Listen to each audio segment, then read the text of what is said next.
Assalamualaikum warahmatullahi wabarakatuh, rekan-rekan semuanya. Sebelumnya saya meminta maaf karena pada minggu ini dan minggu depan saya akan punya jadwal lapangan. Jadi saya tidak bisa mengajar rekan-rekan di waktu yang ditentukan, yaitu besok pagi.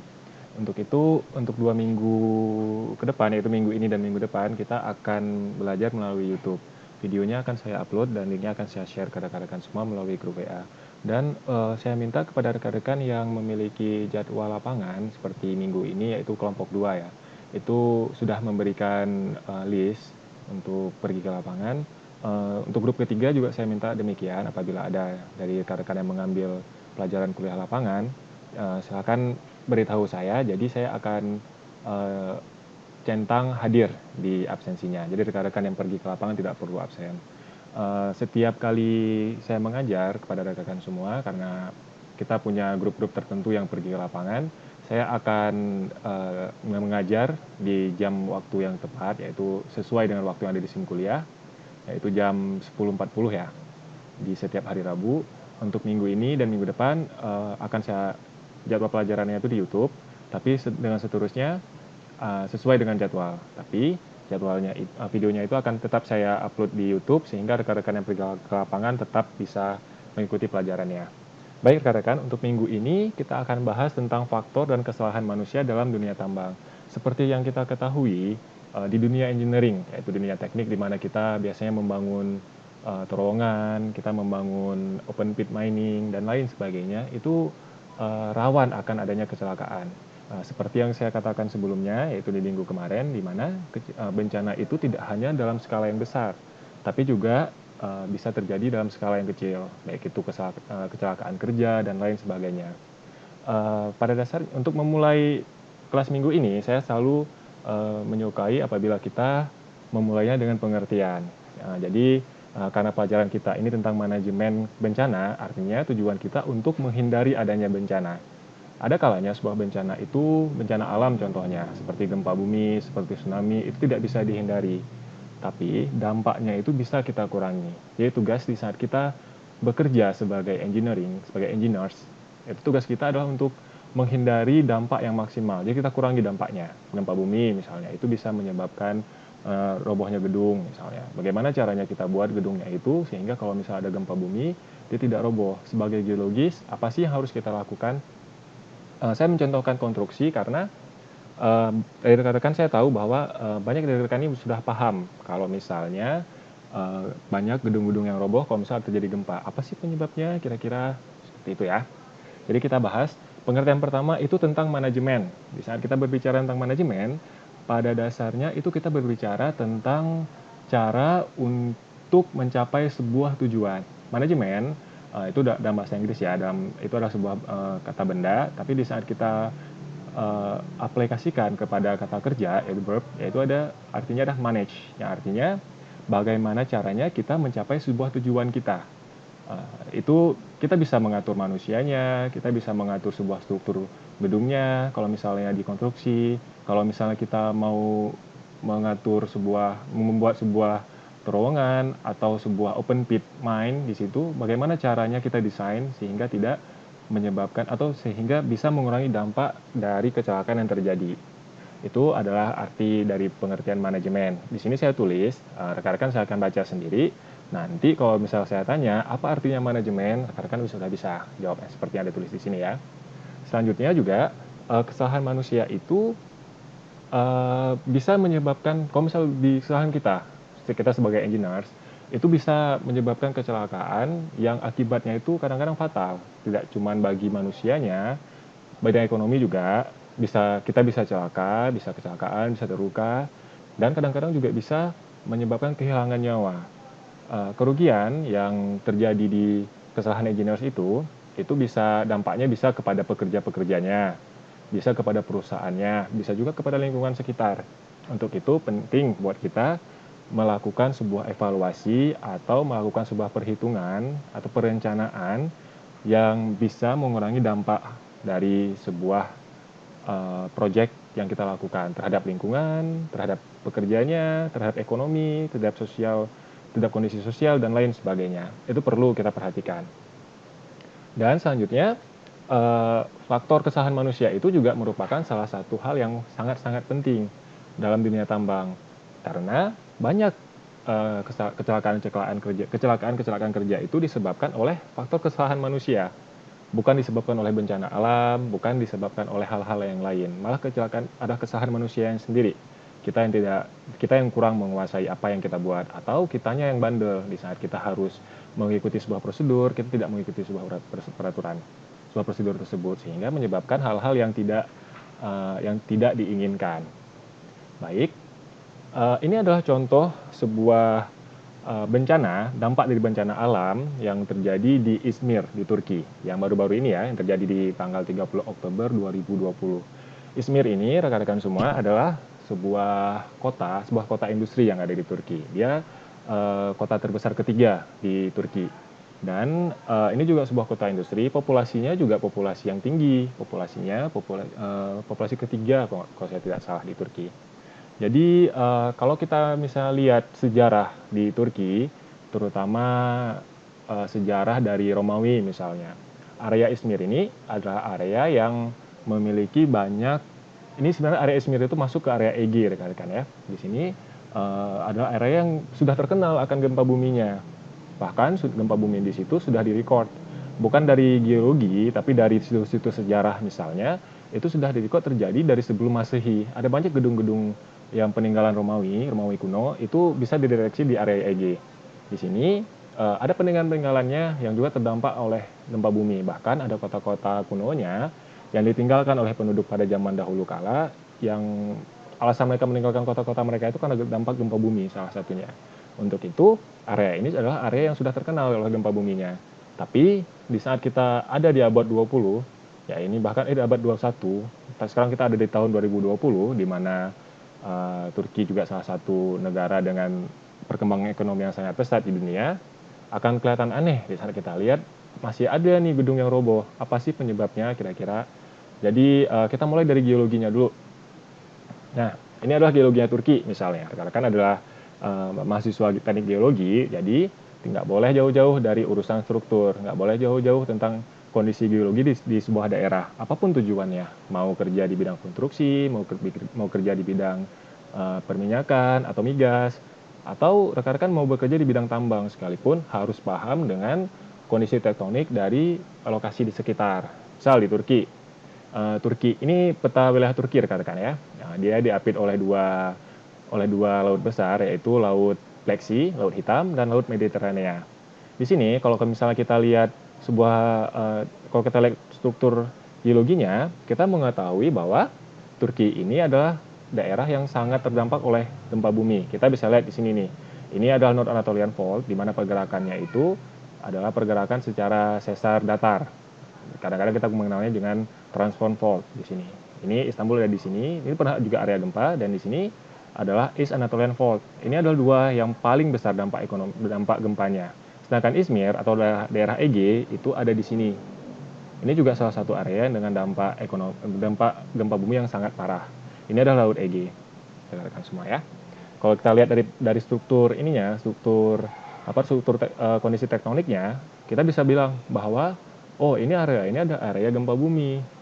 Dan kita bisa lihat di sini pergerakan lempengnya itu dari selatan ke utara di Arabian Plate di sini, dan dia akan berbelok ke area sini, sehingga ini adalah area transform fault.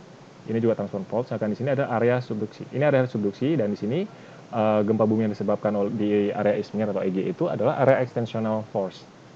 Stresnya ekstensional. Jadi penyebabnya itu adalah sesar normal. Nah, ini adalah peta resiko gempa bumi di Turki. Izmir ada di sini. Ini kita tahu bahwa ini adalah area yang gempa buminya parah.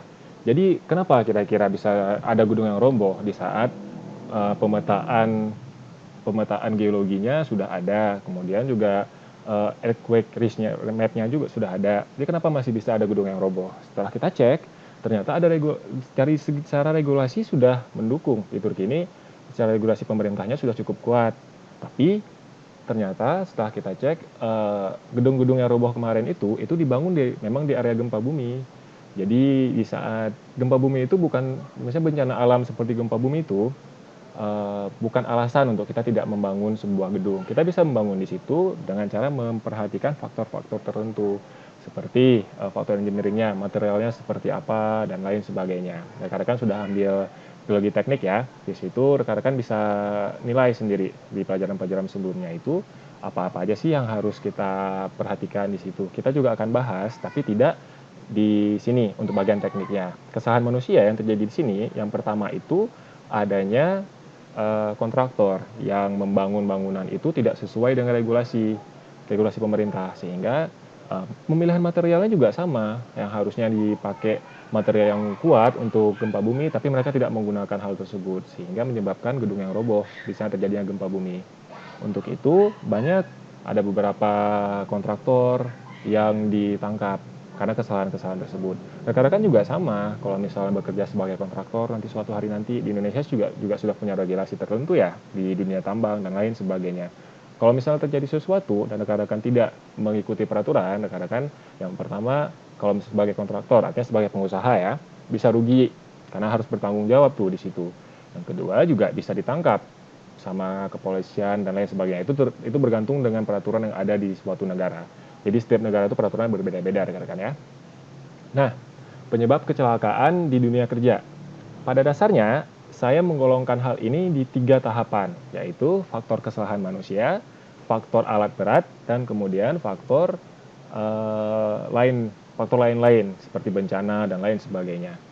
Untuk itu, yang harus diperhatikan adalah faktor kesalahan manusia itu adalah penyebab kecelakaan yang paling besar yang terjadi di dunia kerja. Terserah itu bisa di dunia tambang, bisa di dunia konstruksi, dan lain sebagainya. Di area ini juga sama, area migas juga sama. Banyak pekerja-pekerja itu tidak memperhatikan regulasi yang berlaku. Nanti kita lihat. Jadi faktor kesalahan manusia ini terbagi kepada 3 macam, yaitu tidak tertibnya pelaksanaan, tidak tertibnya perencanaan, dan tidak tertibnya pengawasan. Pelaksanaan dan perencanaan itu udah 2 hal yang sangat-sangat penting. Contohnya, seperti yang saya sebutkan sebelumnya di peta geologi Turki yang ada di sebelumnya itu. Rekan-rekan bisa lihat, saya contohkan sebelumnya itu gempa bumi yang terjadi di Turki di tanggal 30 Oktober 2020 itu menyebabkan adanya gedung yang roboh. Di sini, di saat kita mau membangun sebuah gedung, yang pertama kita harus buat perencanaannya dulu. Perencanaannya seperti apa? Kita harus tahu dulu nih kondisi geologinya seperti apa, tektoniknya seperti apa, apakah ini area gempa atau seperti apa. Untuk di geologi, area gempa itu ada area yang paling penting, yang harus kita lihat pergerakannya seperti apa dan lain sebagainya. Nanti di saat kita bahas di bagian ini ya, bagian konstruksi dan lain sebagainya untuk dunia tambang, rekan-rekan akan saya tunjukkan apa-apa aja sih yang harus kita perhitungkan di situ. Tapi kita tidak akan melakukan penghitungan ya. Rekan-rekan sudah pelajari di sebelumnya di geologi teknik misalnya. Di sini apa-apa aja yang harus diperhatikan, cara mengaplikasikan seperti apa. Jadi kalau misalnya saya tanya di ujian nanti, coba jelaskan apa-apa aja yang menjadi penyebab di kecelakaan di dunia kerja. Rekan-rekan harus tahu ada 3. Yang pertama faktor kesalahan manusia, contohnya ada 3 di sini. Kemudian ada faktor alat berat, yang berarti gini, rekan-rekan di saat faktor alat berat itu kadang-kadang kita sering mengabaikan instruksi-instruksi dari alat berat itu ya. Misalnya ada sebuah beko atau kita bilang lah sebuah alat transportasi. Kalau kita bisa bilang tronton misalnya. Itu kan dia ada batasnya, ada batas beratnya. Nggak boleh melebihi berapa puluh ton misalnya. Kadang-kadang di dunia kerja itu hal itu diabaikan. Yang harusnya batas bawaannya itu cuma 20 ton, kita bawa 30 ton misalnya. Itu bisa menyebabkan kecelakaan kerja rekan-rekan semuanya. Bisa menyebabkan adanya hal-hal yang kita tidak inginkan dan yang bawanya pun bisa celaka. Yang bertanggung jawab di situ siapa? Bukan orang yang kadang-kadang yang supirnya sudah pasti, yang taruh bebannya sudah pasti, tapi kadang-kadang orang yang membuat rencananya pun sudah pasti kena juga sebab dia tidak melakukan pengawasan yang baik. Jadi balik lagi sebenarnya walaupun faktor alat berat, ujungnya balik lagi ke faktor kesalahan manusia di sini. Tapi disebabkan oleh alat berat pada dasarnya ini. Kemudian kita juga mengetahui bahwa mengabaikan keselamatan kerja sama. Di saat kita sedang menggunakan alat berat, ada hal-hal tertentu yang harus kita lakukan. Misal peraturannya itu harus menggunakan sarung tangan misalnya. Tapi rekan-rekan tidak menggunakan sarung tangan. Kemudian terjadi kecelakaan yang harusnya bisa dihindari. Yang celaka bukan orang lain, rekan-rekan sendiri. Untuk itu, di saat kita bekerja di dunia tambang, dunia konstruksi, atau apapun itu, perhatikan peraturan-peraturannya dan tidak boleh melanggar. Kemudian juga konsentrasinya yang berkurang. Biasanya di dunia tambang itu kita bekerja shift ya. Itu dalam berarti kita bekerja selama 1 minggu, selama 1 bulan. 1 bulan pertama dan selama 1 bulan itu kita bekerja di lapangan. Kita tidak boleh pulang biasanya. Kemudian di 2 minggu selanjutnya, 4 minggu bekerja, 2 minggu itu libur. Ada yang peraturan seperti itu. Jadi kenapa dibuat 4 minggu? Karena rata-rata orang-orang Indonesia atau manusia itu bisa berkonsentrasi selama 4 minggu biasanya. Setelah 4 minggu itu konsentrasinya tuh kacau. Dan juga berpengaruh juga dengan jam kerja. Misalnya jam kerja itu kan ada peraturan pemerintah tuh yang membolehkan manusia bekerja itu di Indonesia itu maksimal selama 8 jam satu hari. Biasanya sih kita masuk jam 8, pulang jam 5. Kalau dijumlahin itu jadi 9 jam kan.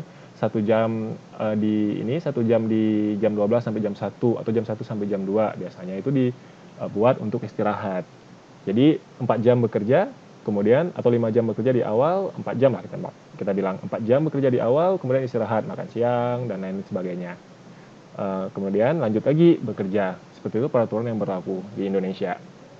Jadi apabila hal ini diabaikan, misalnya ada sebuah perusahaan atau rekan-rekan membuka usaha, tidak memperhatikan peraturan-peraturan seperti ini, kemudian dilaporkan oleh pekerja, itu bisa berbahaya. Kalau kalian juga dipaksa untuk bekerja seperti itu, rekan-rekan juga bisa lapor sebenarnya. Jadi ini adalah hal yang penting rekan-rekan ya. Konsentrasi seseorang itu bisa berkurang di saat kita paksa mereka untuk bekerja, atau di saat kita dipaksa untuk bekerja, kita bisa berkurang konsentrasinya sehingga menyebabkan hal-hal yang tidak diinginkan. Kemudian ada faktor lain.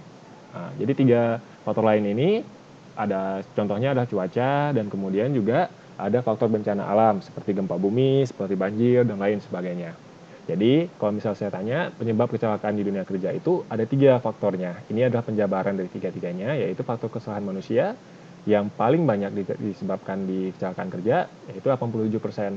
Kemudian ada faktor alat berat dan kemudian ada faktor lain seperti cuaca dan bencana alam. Selanjutnya kalau misalnya kita lihat di faktor kesalahan manusia, ini adalah salah satu contoh yang terjadi di area Aceh, yaitu terjadi di area Perla di desa Pasir Putih, di mana terjadi ledakan di area sumur. Kalau kita cek, setelah dicek sama pemerintah, ternyata sumurnya itu sumur ilegal, tidak mendapatkan izin, dan ternyata pekerja-pekerja yang bekerja di sini juga ada yang merokok di area sumur. Jadi rekan-rekan coba bayangkan kayak gini, kalau misalnya rekan-rekan hidupin kompor gas, tapi apinya nggak ada, misal kayak gitu kan, hidupin kompor gas, kemudian rekan-rekan merokok di dekat kompor gas. Nggak aneh kan kalau misalnya terjadi ledakan? Atau rekan-rekan merokok di SPBU misalnya, kemudian terjadi kebakaran. Itu adalah hal-hal yang kita bisa bilang adalah hal-hal yang mendasar, peraturan-peraturan yang mendasar. Jadi kalau misalnya kita abaikan hal tersebut, itulah faktor kesalahan manusianya. Wajar terjadi kecelakaan, tapi gimana ceritanya pekerja-pekerja ini tidak tahu, tidak paham kalau dia tidak boleh merokok di area sumur misalnya. Ini balikan lagi kepada peraturan yang berlaku di lingkungan kerja. Jadi kalau misalnya ilegal, wajar dia tidak memiliki hal-hal tersebut. Jadi kalau misalnya terjadi kecelakaan seperti ini, wajar juga karena mereka tidak mengikuti peraturan.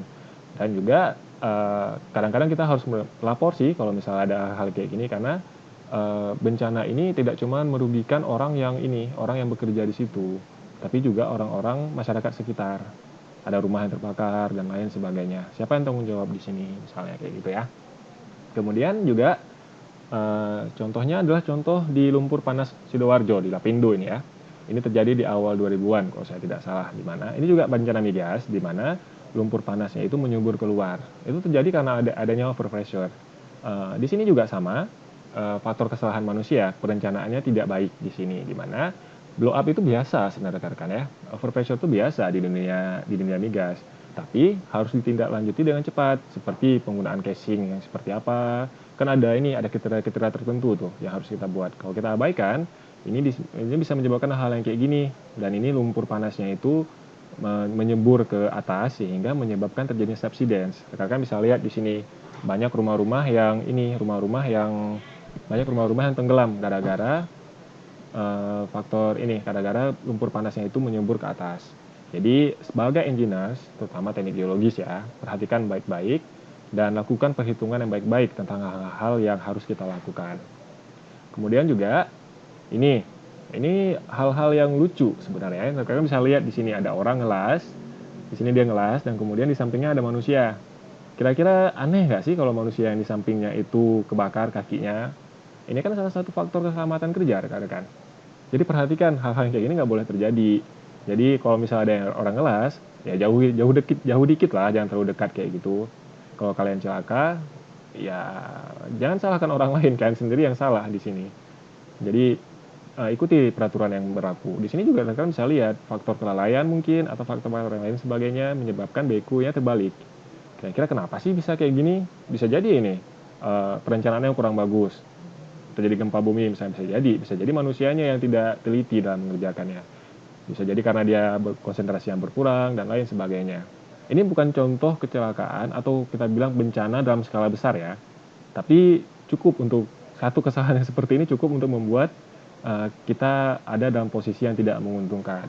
Kecelakaan misalnya bisa membuat kita terluka, bisa membuat kita cedera dan lain sebagainya. Ini juga saat bekunya terbalik seperti ini, yang punya perusahaan juga sudah pasti marah.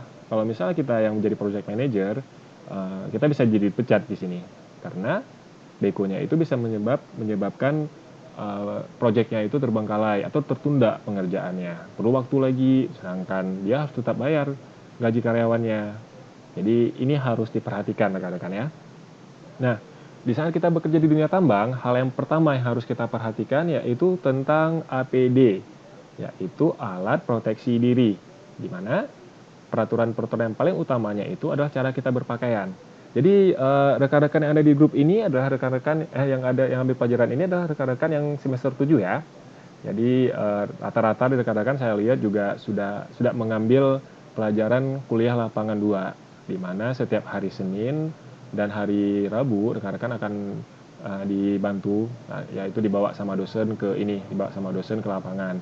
Tapi kadang-kadang saya ngelihat ada beberapa rekan-rekan yang tidak mengikuti petunjuk-petunjuk dari dosen. Contohnya, di saat kita pergi ke lapangan itu kita harus menggunakan sepatu apa misalnya. Saya lihat ada rata-rata yang menggunakan sepatu sport, sneakers misalnya. Di lapangan dari geologis itu berbahaya.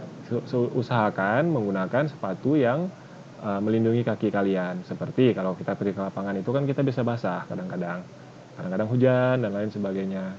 Malamnya hujan, jadi ada air-air yang di lapangan, sehingga di saat kita pergi ke lapangan kaki kita bisa basah. Bisa kaki kita basah, kadang-kadang kita bisa sakit. Sedangkan kalian harus pergi ke lapangan, harus melakukan pemetaan. Jadi perhatikan pakaian-pakaian kalian. Kemudian juga saat kita di lapangan itu kan kita bisa kena hujan kadang-kadang. Cuacanya bisa jadi paginya panas, siangnya panas, tapi sorenya bisa hujan atau lain sebagainya. Paginya hujan, siangnya nggak hujan, sorenya hujan. Jadi jangan lupa membawa mantel hujan saat kalian pergi ke lapangan. Ini saya ingetin, bukan untuk saya, tapi untuk rekan-rekan.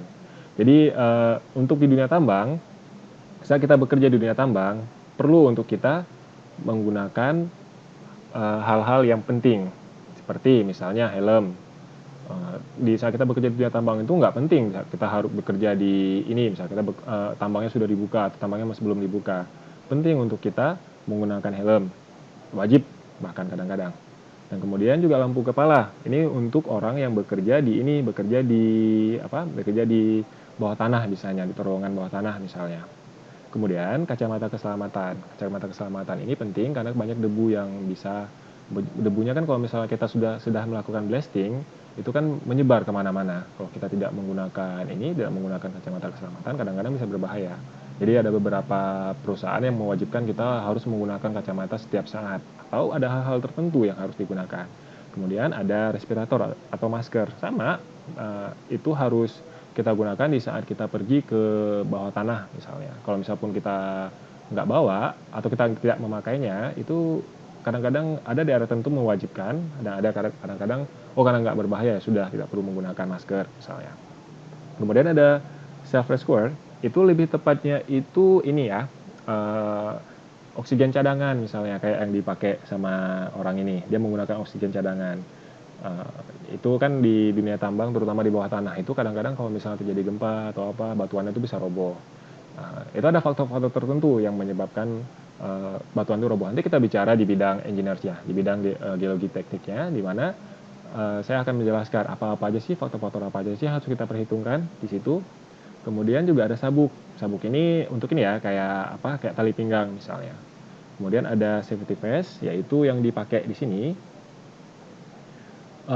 Kita harus perhatikan rekan-rekan ya. Kadang-kadang di saat kita menggunakan baju atau pakaian APD itu diwajibkan kita untuk menggunakan pakaian yang ini, pakaian yang kalau misal kena cahaya dia akan berkilau, sehingga akan mudah untuk menentukan, oh ini ada orang nih di sini atau seperti apa. Jadi kemudian sepatu safety ini juga rekan-rekan yang saya lihat banyak yang tidak menggunakan sepatu safety di saat pergi ke lapangan. Jadi untuk ke lapangan selanjutnya saya harapkan rekan-rekan menggunakan sepatu yang wajar, sepatu yang inilah yang bisa melindungi kaki kalian. Nggak perlu yang mahal, tapi pergunakan yang sebisa mungkin tidak tembus air. Kemudian juga ada alat penambahan. Seperti kalau misal di sini kan saya tulis alat penambahan, seperti misalnya kadang-kadang kita perlu menggunakan sarung tangan, kemudian celananya harus celana seperti apa dan lain sebagainya. Gitu rekan-rekan ya. Nah, dalam dunia tambang, kecelakaan atau kesalahan manusia itu diklasifikasikan dalam 6 bagian. Nah, di sini saya tulis dalam bahasa Inggris, tapi saya harap rekan-rekan bisa paham lah di sini. Karena di geologis itu kebanyakan informasi itu ditulis dalam bahasa Inggris. Paper-papernya itu ditulis dalam bahasa Inggris. Jadi kalau misalnya rekan-rekan bahasa Inggrisnya masih kurang atau lain sebagainya, saya harapkan rekan-rekan bisa bisa mengejar ketertinggalan di dunia ini dalam bahasa. Jadi, klasifikasi yang pertama itu ada di failure to retrieve warning. Jadi kalau misalnya kita ada warning, ada warning itu bisa kita bilang dengan apa ya bahasa saya lupa bahasa Indonesianya, yaitu sebuah indikasi yang bisa menyebabkan kecelakaan tertentu. Contoh misalnya ada batuan yang sebelumnya tinggi kemudian dia menurun ke bawah. Di sini ada warningnya.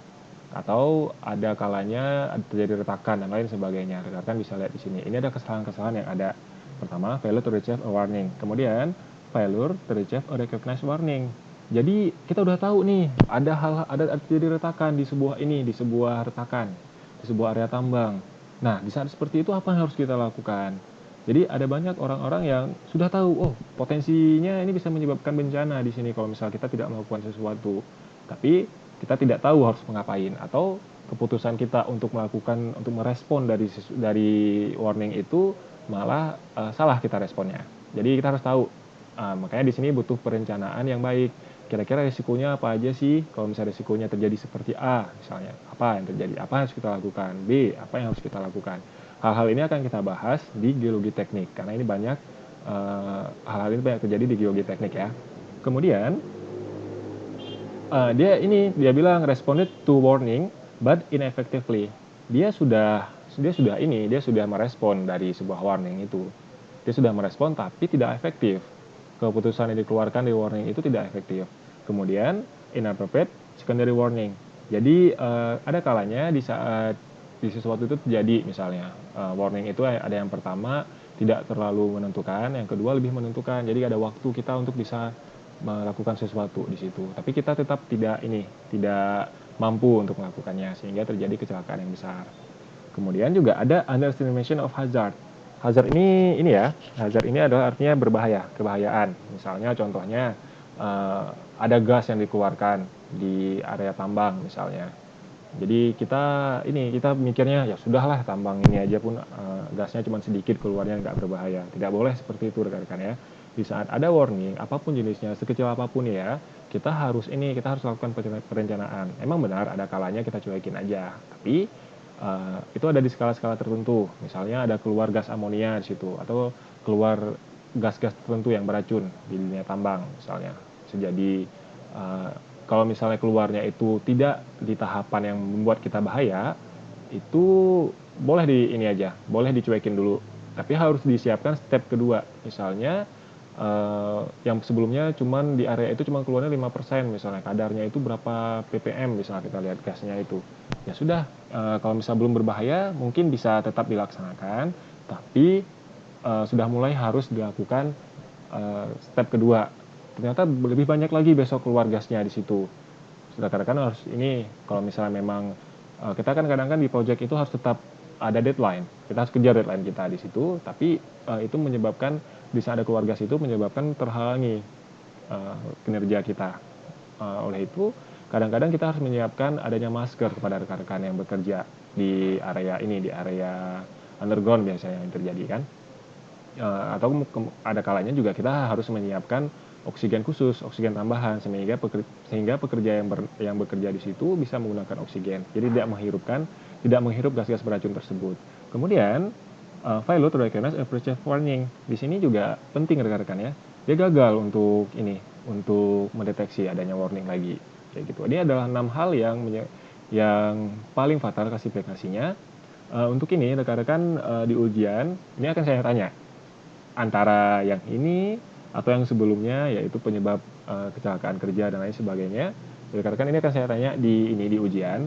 Jadi memang di sini tulisannya pakai bahasa Inggris. Nanti pas saya tanya, rekan-rekan bisa jawab dengan bahasa Inggris atau juga bisa menerjemahkannya ke dalam bahasa Indonesia. Saya pengen tahu kemampuan rekan-rekan seperti apa bidang ini ya. Nah, bencana tambang. Yang pertama, saya contohkan itu terjadi di Desa Rantau Bakula di Banjarmasin ini ya, Kabupaten Banjarmasin ya. Di sini kita bisa lihat terjadinya retakan. Lebih tepatnya ini adalah sesuatu lubang yang disebabkan oleh adanya subsidence. Subsidence tahu ya rekan-rekan ya. Kalau misalnya rekan-rekan, saya memang nggak jelaskan di sini subsidence itu apa, tapi saya jelaskan menggunakan suara saya, di mana subsidence itu adalah sebuah area yang ketinggiannya itu berkurang berdasarkan dengan air laut. Subsidence itu bisa disebabkan oleh banyak hal rekan ya. Salah satunya itu karena area tambang ini kan kita gurus ya ini ya. Kita korek tanahnya, kita korek di bawah, kemudian strukturnya itu tidak bagus sehingga menyebabkan hal-hal yang seperti ini.